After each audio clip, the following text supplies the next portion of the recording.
প্রচলিত একটা কথা আছে, সবুরে মেওয়া ফলে। কথাটা শুধু শুনেই গেলাম, আফসোস আমাদের সঙ্গে কখনো মেয়াটা ফললো না। তবে আজকে যে মুভি নিয়ে কথা বলতে চলেছি সেটা খানিকটা হলেও ভালো ফলের একটা আভাস দেবে। মুভির কাহিনী খুবই সিম্পল, আপনাকে জাস্ট ধৈর্য ধরে দেখতে হবে। যখন মুভিটা একটু ডিপে যাবে আপনি বুঝতে পারবেন আপনি কাহিনীতে অ্যাটাচ হচ্ছেন। মুভির কাহিনী পোয়েটলাস এর লেখা একটি ফরাসি উপন্যাস, the extraordinary journey of the fakir who got trap in an IKEA wardrobe এর উপর বেস করে বানানো হয়েছে। বাপরে, যদি প্রোনাউন্স একটু ভুল হয়ে থাকে তো। মুভির যে লিড ক্যারেক্টার ধনুষ স্যার, তার ব্যাপারে তো বেশি কিছু বলতে হবে না, কারণ আপনারা সবাই জানেন সে কত উচ্চ মানের একজন অভিনেতা। সাপোর্টিং রোলে যারা অভিনয় করেছে অধিকাংশ অ্যাক্টর অ্যাক্ট্রেসটাই বাহিরের, তাই হয়তো তাদের সঙ্গে আমরা পরিচিত নই, কিন্তু অ্যাক্টিং সবাই ভালো করেছে। সুইট একটা স্টোরি যেখানে রোমান্সের সঙ্গে ড্রামা এবং সার্ভাইভ দেখানো হয়েছে। বাকি মুভির মাঝে খুব বোল্ড বা নিউড কোনো সিন নেই, দুই এক জায়গায় একটু বাতাস দেওয়া দিয়ে আছে, সেটা একটু চলে। খুব ব্যস্ততার মাঝে থাকলে না দেখে একটু ফ্রি বা শান্ত পরিবেশে দেখুন, মজা পাবেন। তো কথা বলছিলাম 2018-তে মুক্তি পাওয়া অ্যাডভেঞ্চার কমেডি ড্রামা মুভি নাম the extraordinary journey of the fakir এর ব্যাপারে। কাহিনী শুরু হয় মুম্বাইয়ের জুভিনাইলে। ক্যামেরা এক ভদ্রলোককে ফলো করছে যে সিগনেচার করে ভিতরে যাচ্ছে। ভিতর থেকে অলরেডি কিছু বাচ্চারা বের হয়ে যাচ্ছে। এখানে এন্ট্রি হয় মুভির হিরো, যে পরিচয়ের কোনো মুখাফেক্কি নয়, ধনুষ স্যার অর্থাৎ আজাদ শত্রু লাভাস পাটেল ওরফ আজা। পিচ্চি বলে, তুই খেবে? আরেকজন বলে, তুমিও কি আমাদের মারতে এসেছো? আজা বলে, না, আমি তো তোমাদের একটা কাহিনী শোনাতে এসেছি। কাহিনী? কি কাহিনী? আজা বলে, ট্র্যাজেডি। মোটু বলে, এর থেকে ভালো তুমি আমাদের মেরেই চলে যাও। আজা বলে, জজ তোমাদের 4 বছরের জেল দিয়েছে, আমারও এখন কাজ নেই, তার মানে অনেক সময় আছে, পরেরটা পরে দেখা যাবে। তো কি আমি বসবো? ওকে। বিশাল এই মুম্বাইয়ের ছোট্ট একটা জায়গা ওয়ারলিতে আমার জন্ম। দুনিয়ার সব থেকে মেহনতি, সুন্দর, সৎ, সাহসী এবং বেস্ট মায়েদের মাঝে আমার মা, যার একমাত্র সন্তান আমি, আজাদ শত্রু লাভাস পাটেল। সবাই আমাকে আজা বলে ডাকে। বন্ধুদের সঙ্গে শয়তানি করে বেড়ানোর জন্য রোজ আমায় বকা খেতে হয়। মা মনে করে অন্য বাচ্চাদের সঙ্গে মিশে আমি খারাপ হয়ে যাচ্ছি, কিন্তু সে জানে না তাদের ওস্তাদ আমি। আমার অভিমান ভাঙাতে মায়ের একটা কথাই যথেষ্ট, আমি বড় হলে সে আমাকে নিয়ে প্যারিস যাবে। জন্মের পর আমি বাবাকে দেখিনি। মা বলতো আমি নাকি ভগবানের দিন। মা কখনো বাবার ব্যাপারে কিছু বলতো না, কখনো না। হয়তো এই জন্যই আমি সবার মাঝে আমার বাবাকে খুঁজতাম। যাকে তাকে দেখে মাকে জিজ্ঞেস করতাম, মা সে কি আমার বাবা? মা মিষ্টি শাসন করে বলতো, আজা বলেছি না তোর কোনো বাবা নেই, কেন যাকে তাকে বাবা বলছিস? যদি একটু গাল ফুলে থাকি মা আমার রাজা বেটা, গুড বয়, জেন্টলম্যান বলে হাসিয়ে দিত। স্কুলে যাওয়ার আগে আমি জানতামই না দুনিয়া কত বড়, বা আমাদের এই ঝুপড়ি ছাড়াও আরো জায়গা আছে। টিভি, ইন্টারনেট এসব নিয়ে কোনো ধারণাই ছিল না। আমার সেনা, বাটুলের বাড়ি আর তার বাড়ি থেকে ভীমের বাড়ি, এটাই ছিল আমার জগৎ। দুনিয়ার ব্যাপারে চিন্তা করতে করতে আমি একটা জিনিস বুঝতে পারলাম। মাকে জিজ্ঞেস করলাম, মা আমরা কি গরিব? মা বলল, না, আমি ছাড়ার পাত্র না। তুমি কি করে বলতে পারো আমরা গরিব নই? মা ছোট্ট করে বলল, আমরা গরিব নই কারণ আমরা একে অপরের সঙ্গে থাকি, একে অপরের জন্য বাঁচি। আমি বললাম, বাট এতে তো কাউকে রিচ বলে না। মা আর কিছু বললো না। একদিন মা ডক্টরের কাছে গেলে সেখানে আমি কিছু আর্টিকেল দেখে মনে হলো আমি বড়লোক হওয়ার রাস্তা খুঁজে পেয়েছি। ফার্নিচার ডিজাইন বা কালেকশন। ফার্নিচারের ব্যাপারটা মনে ধরে যায়। ডিজাইন এক, কালার আলাদা করলে আলাদা লুক আসে। মাথায় গেঁথে গেল। মাকে বলতে লাগলাম তার থাকার রুম সাজিয়ে দিব অমুক কালেকশন দিয়ে, সেই কালেকশন দিয়ে। সারাক্ষণ ফার্নিচারের কালেকশন নিয়ে পড়ে থাকতাম। মা ভাবতো আমি মনে হয় পাগলই হয়ে গেছি। এখানে সেখানে যে দোকানগুলো দেখতাম আমার নামে তাদের ডিজাইন বানাইতাম। ওই বছর আমি দুইটা জিনিস খুব ভালো করে বুঝতে পারলাম। এক হলো আমি আসলেই গরিব, দ্বিতীয় আমি গরিব না হলে মরতে চাই না। 3 বন্ধু মিলে আমরা খুব ঘুরতাম। একদিন এক বাবার চমৎকারী দেখে আমি তো অবাক হয়ে যাই। লোকজন এসব দেখে টাকা দিতে থাকে। পরে আমরা 3 জন মিলে ওই বাবাদের সামান চুরি করে নেই। আর পরের দিন থেকে স্কুল শেষে 3 বন্ধু মিলে জাদু দেখাতে শুরু করি। লোকজনের ভিড় বাড়তে থাকলো, আমাদের কামাই শুরু হলো, আর সেই সঙ্গে সঙ্গে পুলিশের নজরে পড়ে গেলাম। আর এই যে দৌড়ের উপর আছে, এই দৌড়ের উপরই ভাই বড় হয়ে যায়। পড়াশোনার পাশাপাশি এই বিজনেস ভালোই চলছে। মাঝে আজা অনেকগুলো ম্যাজিক শিখিয়ে নিয়েছে, যেগুলো দেখিয়েই মানুষকে বিনোদন দেয় আর টাকাও কামায়। আবার হাত সাফের কাজেও সে খুব এক্সপার্ট হয়ে গেছে, সেটা তো বেশ মাহের। আর এই যে চুরির সামানগুলো রয়েছে এগুলো বিক্রি করে পার্সেন্টেজ দিতে হয় গিরি ভাইকে, কারণ এটা তার এলাকা, সে না চাইলে এখানে কেউ চুরি করতে পারবে না। বিশেষ করে ব্যাপারটা যখন চুরি চোট্টামের। আজা বলছে আমি বড় হতে হতে মার শরীরে বয়সের ছাপ দেখা দিতে লাগলো। আমাকে বড় করতে সে যে কঠিন পরিশ্রম করেছে তার ফলাফল এখন সে দুর্বল হয়ে পড়েছে। আমার মা আমার জান ছিল। মাকে খুশি রাখতে আমি তাকে কথা দিই যে আমরা প্যারিস যাব। মা বলতো, কি করে যাব শুনি, টাকা কোথায়? আমি বলি, মা আমি থাকতে তুমি চিন্তা করো কেন, আমি তোমায় নিয়ে যাব, এখন খাও তো। মা মিষ্টি করে বলে, ওকে আজা। প্যারিস যাওয়ার স্বপ্ন নিয়ে মা সেদিন ঘুমায়। পরের দিন আমি বাসায় ফিরতেই দেখি মোহিনী, মানে আমাদের গরুটার মন খারাপ। আমি ছোট থেকে তাকে দেখে আসছি, তাই তার ভাবটা বুঝতে পারি। ভিতরে গিয়ে দেখি আমার মা আমাকে ছেড়ে চলে গেছে। এরাও চুপ, তার মানে তার প্যারিস যাওয়া হয়নি। আজা বলে, না, এই পৃথিবীতে আমার একমাত্র আপনজন ছিল আমার মা। মাকে ছাড়া বেঁচে থাকা আমার জন্য ভাবা কঠিন হয়ে যায়। আমার যেন জানটা বের হয়ে যাচ্ছিল। তোমরা জানো, আমার চোখ দিয়ে সেদিন পানি বের হয়নি, কারণ আমি অনেক বড় ঝটকা খেয়েছিলাম। মা চলে যাওয়ার পর মায়ের দুনিয়ার কিছু অংশ আমার সামনে আসে। মা পাশে নেই, আমি ভাবতেই পারছিলাম না। সেদিনে প্রথম মার বক্সে আমি বাবার খোঁজ পাই। আমার বাবার নাম ছিল পিয়ার অ্যান্ড্রে মার্টিন। সে ছিল প্যারিসের বাসিন্দা। আমার মতো সেও ম্যাজিক দেখাতো, পত্রিকার কাটিং দেখে বুঝতে পারলাম। তখন মনে হলো তার মানে বাপের থেকে আমার এই গুণ পেয়েছি। বাবা আমার মাকে বেশ আবেগমাখা কয়েকটা প্রেমপত্র লিখেছিল, যাতে সে তাকে কতটা ভালোবাসে বুঝিয়েছে। বাবা মাকে বলেছিল সে যেন প্যারিসের আইফেল টাওয়ারে আসে। মার জন্য সে রোজ শনিবার আইফেল টাওয়ারে অপেক্ষা করবে। যদি কখনো এসে দেখে সে নেই, তাহলে তার চিঠি যেন আকাশে উড়িয়ে দেয়, যেটা তার কাছে পৌঁছাবে। কিন্তু মা যায়নি, হয়তো যেতে পারেনি। এই জন্যই হয়তো মা বারবার প্যারিসের কথা বলতো। বাবার দেওয়া চিঠি, পেপার কাটিং আর কিছু স্বপ্ন নিয়ে আমি সিদ্ধান্ত নেই প্যারিস যাওয়ার কথা। টাকা যেহেতু ছিল না, তাই গিরির থেকে একটু ধার নেই। You know what I mean. তারপর পাসপোর্ট ভিসা সব করে ফেলি, কিন্তু গিরি বুঝতে পারে আমি তার টাকা মেরে দিয়েছি। সে আমায় ধরে কেলিয়ে সবগুলো টাকা কেড়ে নিয়ে যায়। মারটার খেয়ে সব হারিয়ে খুঁজে মুজে আজা একটা 100 ইউরোর জাল নোট পায়। সেটা আর সঙ্গে মায়ের ভালোবাসা নিয়ে হাজারো মাইল দূরে বাবাকে খুঁজতে বেরিয়ে পড়ে। লম্বা একটা জার্নির পর ফাইনালি পৌঁছে যায় প্যারিসে। যে কখনো ঝুপড়ি থেকে বেরো হয়নি, সে আজ সাহস করে দুনিয়ার অন্যতম সুন্দর শহর প্যারিসে এসেছে। ভাবা যায়, এন্ট্রি হয় মুভির ছোট্ট এক ক্যারেক্টার জেরাক জাগনট, অর্থাৎ ট্যাক্সি ড্রাইভার গোস্তাভের। তালমাল দিয়ে আজাকে গাড়িতে উঠাই। আজা গাড়িতে বসে শহর দেখছে, আর গোস্তাব কাকুর সমানে পেঁচাল পেটে যাচ্ছে, মানে শহরের সৌন্দর্যের ব্যাপারে বলছে। একটু পর আজা বুঝতে পারে এই কাকু তাকে বোকা বানাচ্ছে। আজা বলে, আমি যখন বুঝলাম সে একই জায়গায় দিয়ে আমাকে বারবার ঘুরাচ্ছে, আমি রাগ না হয়ে একটু হাসলাম, কারণ এই প্রথম কেউ আমায় বড়লোক মনে করে টাকা হাতিয়ে নিতে চাইছে। বড়লোকই ফিলটা একটু নিলাম। সে যেমন মিষ্টি করে কথা বলে চুনা লাগায়, আমিও তেমন নকল টাকা দিয়ে আবার সেটা মেরে দিই। এরা বলছে, আচ্ছা প্যারিস এত সুন্দর জায়গা, তাহলে তুমি সেখানে পৌঁছে আগে কোথায় গেলে? আজা বলে, আমি আর কোথায় যাব, আমার ফেভারিট ফার্নিচার শোরুমে। এত বছরের স্বপ্ন চোখের সামনে দেখে আমি তো পাগল হয়ে যাচ্ছিলাম। যা যা আর্টিকেলে পড়েছি সব কালেকশন আমার সামনে। আমি যেন খুশিতে আত্মহারা, বাচ্চাদের মতো এক্সাইটেড হয়ে যায়। মায়ের জন্য একটা বয়াম নিতে যাব, নজরে পড়ে এন্ট্রি হয় এক হরিণের বাচ্চার। ইনি হলেন এরিন মরিয়ার্টি, অর্থাৎ ম্যারি রিবিয়ার। আমরা ম্যারি বলে ডাকবো। ভাইয়ের তো নজর সরছে না তার উপর থেকে। এদের জিজ্ঞেস করে, আচ্ছা তোমরা কখনো প্রেমে পড়েছো, কাউকে ভালোবেসেছো? এরা বলে না। আজা বলছে, প্যারিস কল্পনার মতো সুন্দর একটা জায়গা। সেখানকার হাওয়ার মাঝে আলাদা একটা ফিলিংস রয়েছে। যুগে যুগে প্যারিস থেকে ভালোবাসার অনেক ইতিহাস রয়েছে। প্যারিসের ভালোবাসার উপর কত যে গল্প, মুভি, গান, কবিতা লেখা হয়েছে। তোমরা স্কুলে পড়োনি এসব? এরা বলে, আমরা তো স্কুলেই যাই না। আজা ও সিন আবার পিছিয়ে আসে। আজা ম্যারির কাছে গিয়ে সরাসরি তার সঙ্গে কথা বলে। আই এম সরি হানি, রাস্তায় অনেক ট্রাফিক ছিল, এই জন্য লেট হয়েছে। ঠিক আছে বাবা, মানছি আমাদের ডিনারে যাওয়ার কথা ছিল, বাট আচ্ছা আজ আমি কুক করে তোমায় খাবো, ঠিক আছে? ম্যারি তো অবাক, এ আবার কে? ইয়া বলে সে চলে যায়। আজা সেখানেও আসে। হানি, আমার অফিসে লেট হয়ে যাচ্ছে, গাড়ির চাবিটা খুঁজে পাচ্ছি না। ম্যারি তাকিয়ে আছে। আজা তার পাশে বসে। শিট, আমার বসের না মাথা খারাপ হয়ে গেছে হানি, এত প্রেশার। এবার ম্যারি বলে ওঠে, তোমার জন্য কি আদা দিয়ে চা বানিয়ে আনবো? আজা মিষ্টি করে একটা হাসিয়ে দেয়। ঝগড়ার সিন। ছি, তুমি শেষমেশ আমার ভাইয়ের সঙ্গে? ম্যারি বলে, তো আমরা দুজন দুজনকে ভালোবাসি। নো, আমি এটা মানতেই পারি না। বিয়ের 2 বছর পরের সিন। অফিস থেকে এসে বর ক্লান্ত, বউ খবর দেয় আমি প্রেগনেন্ট। চমকে ওঠে।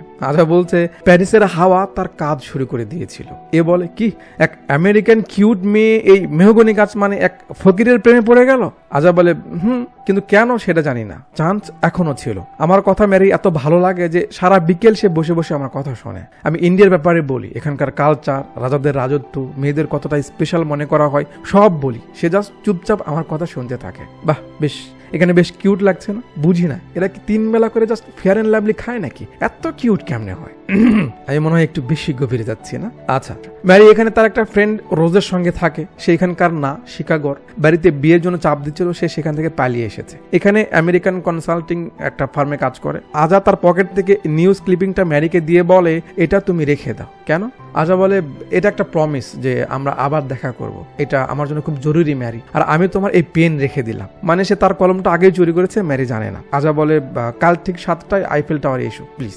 ম্যারি বলে, ঠিক আছে, বাট এটা কিন্তু কোনো ডেট না। আজা বলে, ওকে। যাওয়ার আগে একটু এমন এমন করে। আজা আর আমি হুট করে তার ঠোঁটে কিস করে দেয়। এখানে ম্যারি যে একটা রিয়াকশন দেয়, উফ, অস্থির লাগে। So innocent. ম্যারি হাসতে হাসতে বলে, এখানে নর্মালি আমরা গালে এমন করি, কিন্তু ঠোঁটে আজা সরি বলে, সে বুঝতে পারেনি, কিন্তু আমরা তো জানি সে জেনে বুঝে এমনটা করেছে, নটি বয়। যাক, ভাই সাহেব বলে চলে যায়। আজা তো একটু লজ্জা পেয়েছে। ওদিকে ম্যারির অবস্থা দেখে মনে হচ্ছে যে সেও আজাকে একটু পছন্দ করেছে হয়তো। ইনি হলেন রোজ, ম্যারির ফ্রেন্ড। ম্যারি বলে, রোজ আমি আজ একজনের সঙ্গে কথা বলেছি।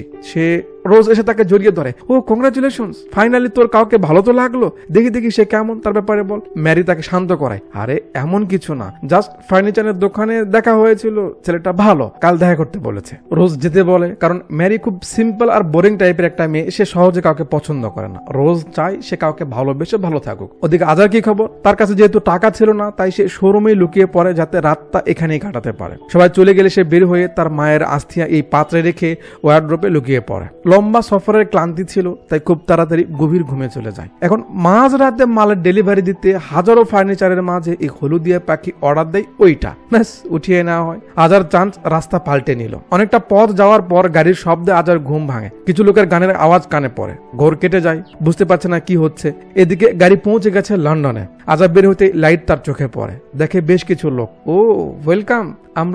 আজা বলে, আমরা কোথায় আছি এটা? এরা বলে, লন্ডনে ঢুকলাম। কি লন্ডন?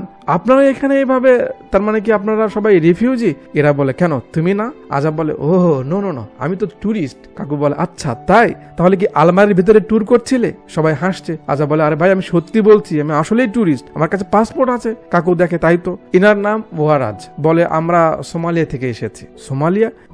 আজ 18 মাস হলো ঘর ছেড়েছি। কি? বাট কেন?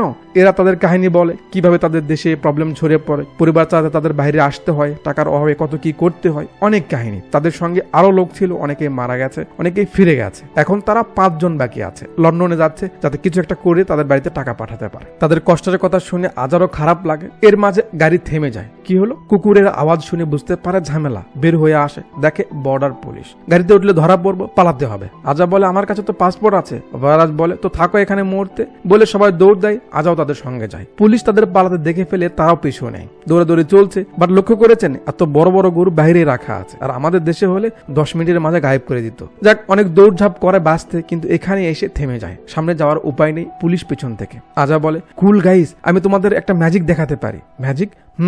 আমি একে এখন এখান থেকে গায়েব করে দিব। এ বলে, ও তাহলে তো এটা দেখতে হবে। আজা ওম ভীম চিম চামুন্ডা বলে ওয়ারাজকে গায়েব করে দেয়, মানে সাইডে লুকিয়ে রাখে। এরা তো অবাক, এ কই গেল? আজা বলে, ওই যে যাচ্ছে। একজন ওদিকে দৌড় দেয়, আর একজন আজাকে ধরতে হ্যান্ডকাপ লাগায়, কিন্তু সে চোখের পলকে হ্যান্ডকাপ খুলে ফেলে। আবে কি করছিস? আমার জব খেয়ে ফেলবি নাকি? খুলতে খুলতে শেষে তার হাতে বেঁধে দেয়। যাক, নিয়ে আসা হয় অফিসে। আজা বারবার বলতে থাকে সে রিফিউজি নয়, সে ভুল করে এসেছে। তার কথা কে শুনবে? কারণ তার মতো এখানে অনেক লোক। এক অফিসার এসে আজাকে সঙ্গে নিয়ে যায়। ইনি হলেন ক্যাপ্টেন স্মিথ। এটা কি? আজা বলে, আমার পাসপোর্ট। কাকু তার পাসপোর্টটা ভস্ম করে দেয়। আরে স্যার কি করছেন? আমার পাসপোর্ট। স্মিথ বলে, কেঁদে লাভ নেই, ওটা নকল ছিল। নো, ওটা আসল ছিল। স্মিথ বলে, তুমি কি আমার থেকে বেশি জানো মিস্টার আজাদ শত্রু লাভাস প্যাটেল? ও সে যাই হোক, দেখো তোমাদের এখানে থাকা চলবে না, বলো তুমি কোথায় যেতে চাও? আজা বলে, স্যার আমি এখানে থাকতেও চাই না, আমাকে প্যারিস যেতে দিন। ও প্যারিস, স্বপ্নের শহর, কিন্তু তা তো চলবে না আজা, সেখানে গেলে আবার ফিরে আসবে, তুমি যাবে স্পেন। কি?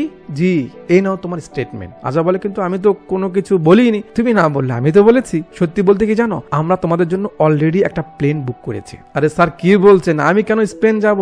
আমায় প্যারিস যেতে হবে, আমার জন্য কেউ অপেক্ষা করছে। তার কথা আর কে শুনবে? লন্ডন থেকে এক প্লেন রিফিউজিকে স্পেনে পাঠানো হয়। আজা বলছে, সেখানে পৌঁছার পর ইন্সপেক্টর ফার্নান্দেস আর স্মিথের মাঝে বিশাল ঝামেলা শুরু হয়। একে অপরকে বকাঝকা দেয়, দোষারোপ করতে থাকে, যার ভিড়ে আমাদের অভিযোগ বা কথা শোনার মতো কেউ ছিল না। রিফিউজি ক্যাম্পে আমাদের রাখা হয়, যেখান থেকে বের হওয়ার জন্য রাস্তা আমি খুঁজে বেড়াচ্ছিলাম, কিন্তু কাজ হয় না। সিন আইফেল টাওয়ারে আসে। রোজ ফোন করে ম্যারিকে মজা নেওয়ার কথা বলছে। ম্যারি বলে, কি মজা করব, সে তো আসেনি। এ কথা সে কথায় রোজ বলে তার মনে হয় সে লেসবিয়ান। ম্যারি বলে, রোজ শুধু শুধু মাথা খারাপ করিস না তো, তুই লেসবিয়ান না। রোজ বলে, ঠিক আছে, আমার কথা ভাবতে হবে না, তুই দেখ কি হয়। অপেক্ষা করেও আজ আসে না। মন খারাপ করে ম্যারি যাচ্ছিল।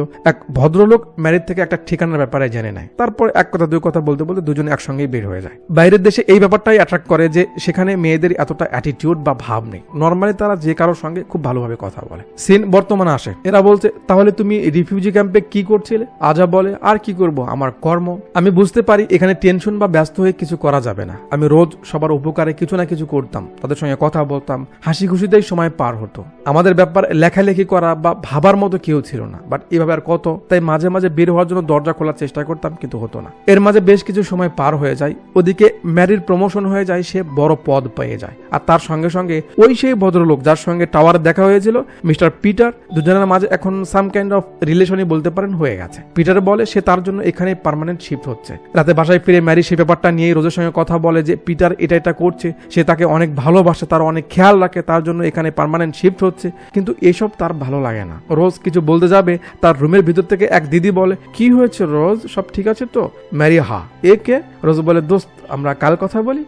ওকে। আর হ্যাঁ, আমার মনে হয় আমি লেসবিয়ান নই। আপনারা লেসবিয়ান মানে তো বুঝতে পারছেন নাকি? না বুঝলে একটু গুলুগুলু মানে গুগল করে নিয়ে। পার হয়ে যায় আরো কিছুদিন। খটখট কিছু শব্দে আজা জেগে ওঠে। শব্দ ফলো করে এখানে এসে দেখে কিছু তো হচ্ছে। এবার সে যে একটু দরজায় চাপ দেয়, দরজাটা খুলে যায়। দেখে এদিক দিয়েই সামান যাচ্ছে। ব্যাস, ছেলে সেখানেই বসে পড়ে। আর ক্যামেরা নিচে দিয়ে এক দিদিকে ফলো করে, যে বক্সগুলো হয়তো তার। প্লেনে ওঠে আর এই বক্সগুলোর মাঝেই রয়েছে আজা। আজা বলছে লম্বা জার্নি, এতক্ষণ বক্সে বন্দী হয়ে থাকার কথা ভাবলে ভিতরে থাকতে পারবো না, তাই মাস্টার দেবার কথা মনে করতে থাকি। কে এই মাস্টার দেবা? আজা বলছে যখন আমি জেলে ছিলাম তখন তার সঙ্গে আমার পরিচয় হয়। এরা বলে তুমি জেলেও ছিলে? আজা বলে হ্যাঁ মেরে দোস্ত, তখন আমি তোমাদের থেকেও ছোট ছিলাম, শয়তান তো কম ছিলাম না। আমার অত্যাচারে পুলিশ আমায় কালকুঠির মাঝে বন্ধ করে দেয়। মা সবসময় নিষেধ করতে এমন কিছু না করতে যাতে পুলিশ ধরে, কিন্তু আমি কথা শুনিনি। জেলের ভিতর না ভালো খাবার ব্যবস্থা ছিল, না বাইরের কোনো কোলাহল। দুর্গন্ধ, মশা, একাকিত্ব আমায় পাগল করে দিচ্ছিল। মনে হচ্ছিল আর কখনো বুঝি মার সঙ্গে দেখা হবে না। মন খারাপ করে বসেছিলাম,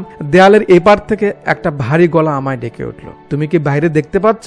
আমি বললাম কি করে পাবো, এখানে তো কোনো জানালা নেই। মাস্টার দেবা বলল আমার কাছে আছে, আমি বাইরের সব দেখতে পাচ্ছি। কি কি হচ্ছে তুমি শুনবে। বাচ্চারা এখনো ক্রিকেট খেলা ছাড়েনি, পাখির কোলাহল। আজও সন্ধে হওয়ার আগে তারা কিচিরি মিচিরি করছে, মাঠের ছাগল বাড়ি ফিরছে। সে এমন ভাবে সবকিছু বলতে থাকলো যেন আমি বাইরে আছি, যেন আমার সামনে সবকিছু হচ্ছে। এইভাবে সে রোজ আমার সঙ্গে কথা বলতো। একদিন আমার জামিন হয়ে যায়, মাস্টারের থেকে বিদায় নিই। হাতটা ধরে মনে হলো এটা কোনো মহামানবের হাত। বাইরে এসে মাকে দেখে যেন আমি আত্মহারা হয়ে যাই, মায়ের কলিজায় ঢুকে যাই। কিন্তু কথায় আছে না, শয়তানের আরেক নাম বন্ধুদের দল। আমার সঙ্গ দিতে হাজির হলো। আমরা আবার নেমে পড়ি শয়তানিতে। দাদুর থেকে টাকার বাড়িটা নিয়ে যাব। সে বলে উঠলো আজা এটা কি তুই? আমি তো অবাক, সে কি করে জানলো? পরে বুঝতে পারলাম ওই দাদু আর কেউ না, সেই মাস্টার দেবা। তাকে দেখে আমি খুবই অবাক হয়ে গেলাম যে সে চোখে দেখতো না, কিন্তু তার দুনিয়া দেখার দৃষ্টি আলাদা ছিল। কোনো মতো তার দিন যেত, তারপরেও সে এত সুন্দরভাবে জীবন কাটাতো। তাকে দেখে আর তার কথায় এটা তো শিখে গেছি যে দৃষ্টিভঙ্গি কতটা মেটার করে জীবন চালানোর ক্ষেত্রে। আর এই যে মাস্টার দেবার কাহিনী সে এতক্ষণ বললো, এই সবগুলো কথা শার্টে লিখে আজ টাইম পাস করে।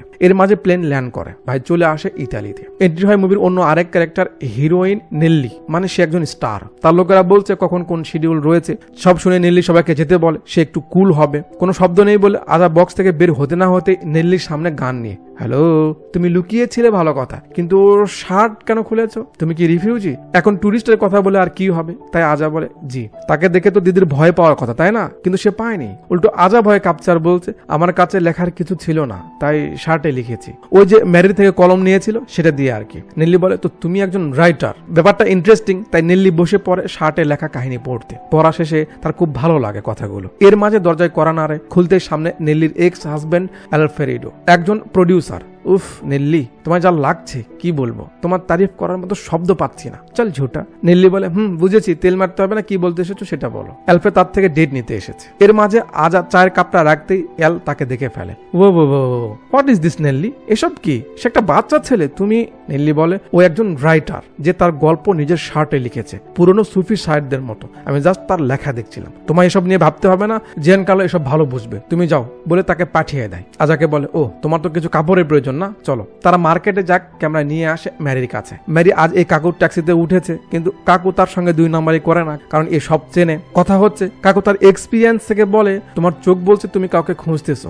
ম্যারি বলে না এমন কিছু না, আমি কাউকে খুঁজতেছি না। আমি কেন কাউকে খুঁজতে যাব? কাকু তার মতো করে বলে যাচ্ছে। যাক তারা কথাবার্তা বলুক, সে ওদিকে তাদের রয়েছে, চলুন আমরা তারপরে যাই। কেনাকাটা শেষে যাচ্ছে আর আজা তার কাহিনী বলছে যে কি কি তার সঙ্গে হয়েছে, ম্যারিকে কতটা পছন্দ করেছে, কতটা ভালোবেসে ফেলেছে, কিন্তু কিভাবে এখানে আসলো, এসব বলছে। সব শুনে নেল্লিও আফসোস করে। এরপর দুজন এখানে আসে। নেল্লি বলে এই জায়গাটা আমার অনেক ভালো লাগে, কারণ এখানে কেউ ধোকা খায় না, মানুষের ভরসা রয়েছে এই জায়গাটার উপর, সবাই পয়সা ফেলে মনের ইচ্ছে পূরণের আশা করে। নাও তুমিও কিছু উইশ করো। এখানে আজ অসাধারণ একটা কথা বলে যে আমি টাকাওয়ালা হতে চাই, অথচ তার প্রার্থনা করছি টাকা নষ্ট করে। এটা কেমন কথা হলো? নেল্লি বলে আরে করো তো, হতে পারে এর বিনিময়ে তোমার আশা পূর্ণ হয়ে গেল। আজা করে।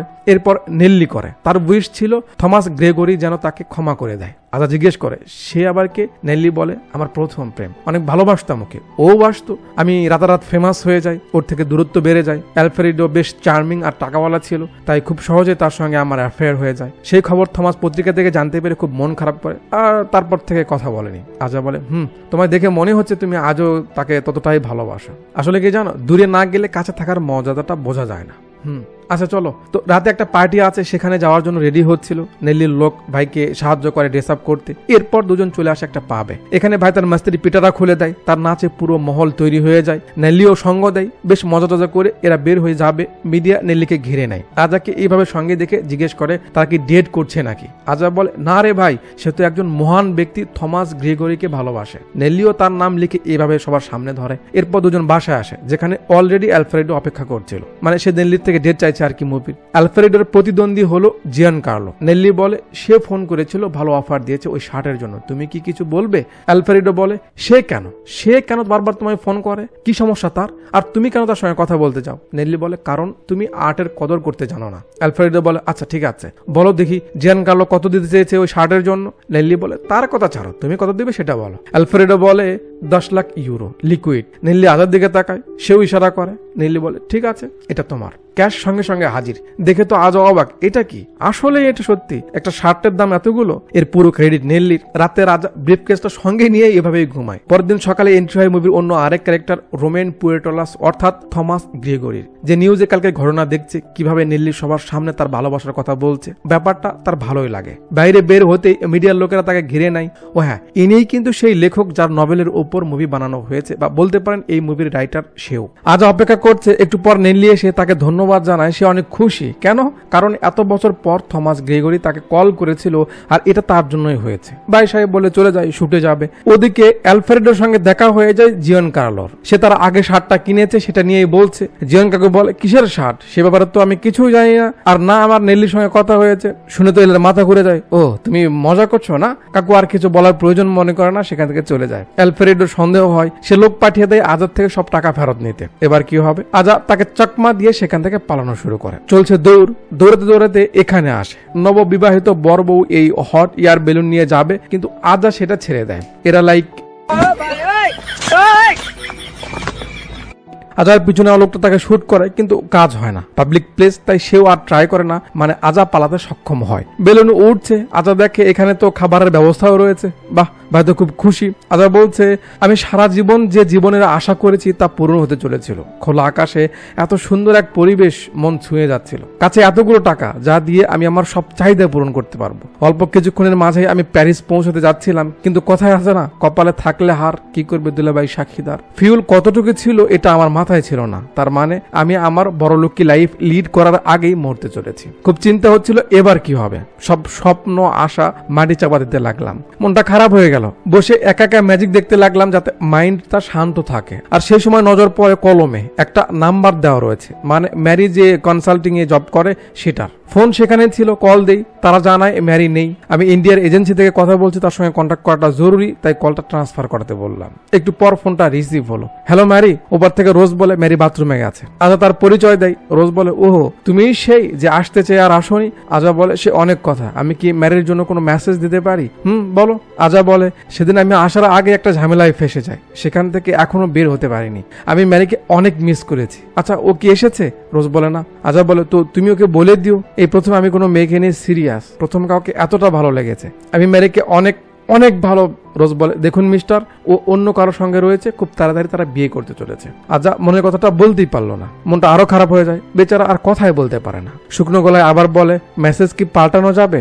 রোজ বলে জি বলুন। আজা বলে না, কোনো মেসেজ নেই বলে ফোনটা রেখে দেয়। যেটুকু বাঁচার আশা ছিল সেটাও শেষ, সব খতম। তার বাঁচার কোনো হোপ নেই। আর এমন সময় মা ছাড়া আর কেই বা পাশে থাকবে। মায়ের ছবি দেখতে থাকে আর তার সঙ্গে কথা বলতে থাকে। কথা বলতে বলতে বেলুন ধাম করে পড়ে যায়। কোথায়? একটা জাহাজে। সিন কাট করে করে মাল হাতে এক কাকুকে দেখায়, আজাকে খেতে বলে, সে খাবে না, হাত নড়ছে না। আজা বুঝতে পারে নিতে হবে। আচ্ছা তো বলো এই ব্রিফ কেসের মাঝে কি রয়েছে? আজা বলে, আরে না না কিছু না, এর পিছিয়ে লম্বা কাহিনী। কাকু বলে, সমস্যা নেই, আমাদের হাতে অনেক সময় আছে, তুমি কই যাবে আমরা সেখানে নামিয়ে দিব, বলো। আজা বলে, আমি প্যারিস যাব। ও প্যারিস, কিন্তু জাহাজ তো ওদিকে যাবে না বাচ্চা, আমরা যাচ্ছি লিবিয়া। কি লিবিয়া?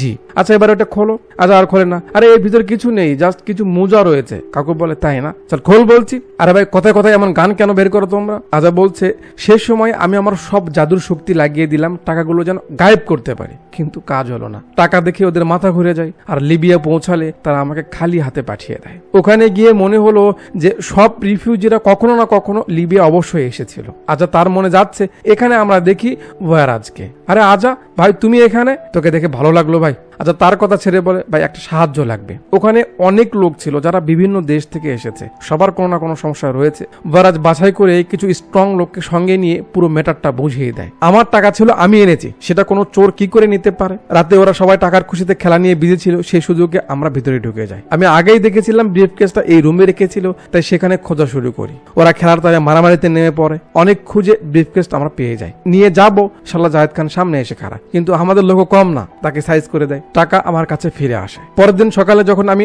ওয়ারাজকে বলছিলাম তোমায় আর তোমার লোকদের কত দিতে হবে, সে সবার সমস্যার কথা বলতে থাকে। কারো বাবা মা অসুস্থ, কারো বাড়ি নেই, থাকার জায়গা নেই, কারো নিজের চিকিৎসা করার টাকা নেই, তো কেউ আবার দেশে ফিরতে পারছে না। তাদের কষ্টের কথা শুনে আমার না জানি কি হলো, আমি ওয়ারাজকে বললাম যার যার প্রয়োজন আমি তাদের হেল্প করতে চাই।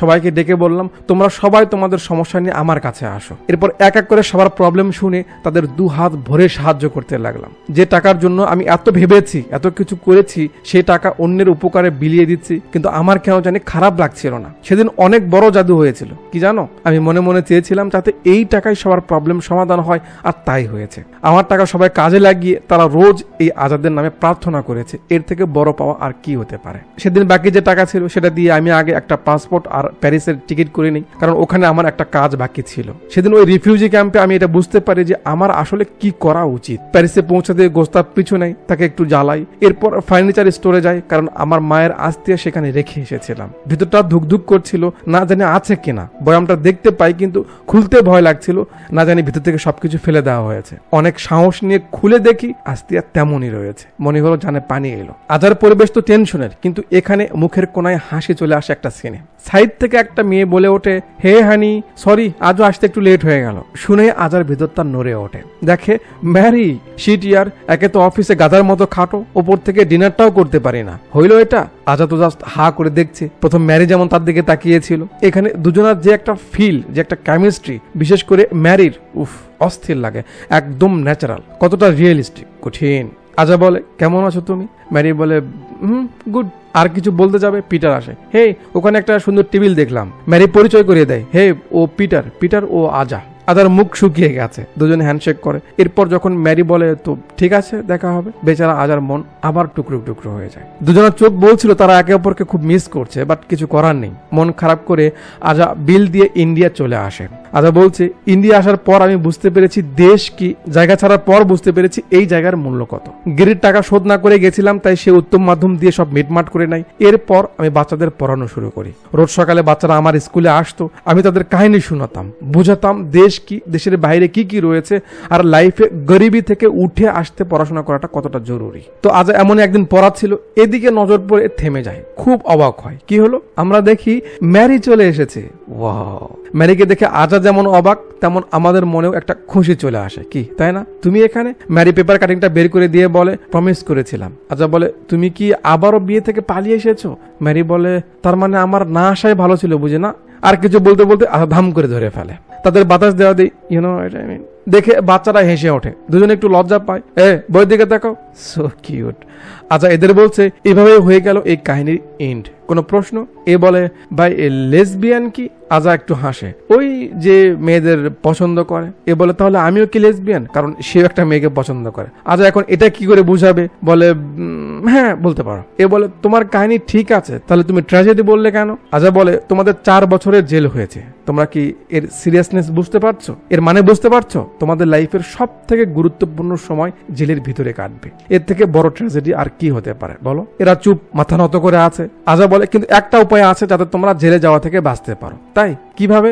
আজা বলে রোজ তোমাদের আমার স্কুলে আসতে হবে, তাহলে আমরা বেঁচে যাবো। অবশ্যই। এরা রাজি হয়। আজা বলে প্রতিদিন আসতে হবে? হ্যাঁ প্রতিদিন আসবো। মিস করা যাবে না? এরা বলে হ্যাঁ মিস করবো না, রোজ আসবে। আজাকে ধন্যবাদ জানায় যে সে তাদের বাঁচালো। আজা আদর করে দিয়ে বের হয়ে যাবে। এ জিজ্ঞেস করে আজা তোমার মায়ের কি হলো? আজা বলে ধন্যবাদ দোস্ত জিজ্ঞেস করার জন্য। সারা জীবন সে যেখানে যেতে চেয়েছে এখন সেখানেই আছে। মানে যেমনটা আজার বাবা বলেছিল চিঠি উড়িয়ে দিতে, আজা সেভাবেই উড়িয়ে দেয়, যেটা উড়তে উড়তে এসে এখানে পড়ে। আর আমরা দেখি তার মায়ের আস্তিয়া এখানে। মানে আজা তার বাবার কবর খুঁজে বের করে তার মাকে এখানেই রেখে গেছে। বের হয়ে যাচ্ছে, গার্ড জিজ্ঞেস করে স্যার ঘটনাটা কি সত্যি এমন? আজা বলে অনলি ইম্পর্টেন্ট পার্টস। ক্যামেরা তাকে ফলো করে আর একটা হ্যাপি এন্ডিং দিয়ে মুভিটা এখানে শেষ হয়ে যায়। আমি কয়েকদিন আগে একটা ভিডিওতে বলেছিলাম জায়গা পরিবর্তনের কথা, মনে আছে আপনাদের? আজ প্রমাণ পেলেন।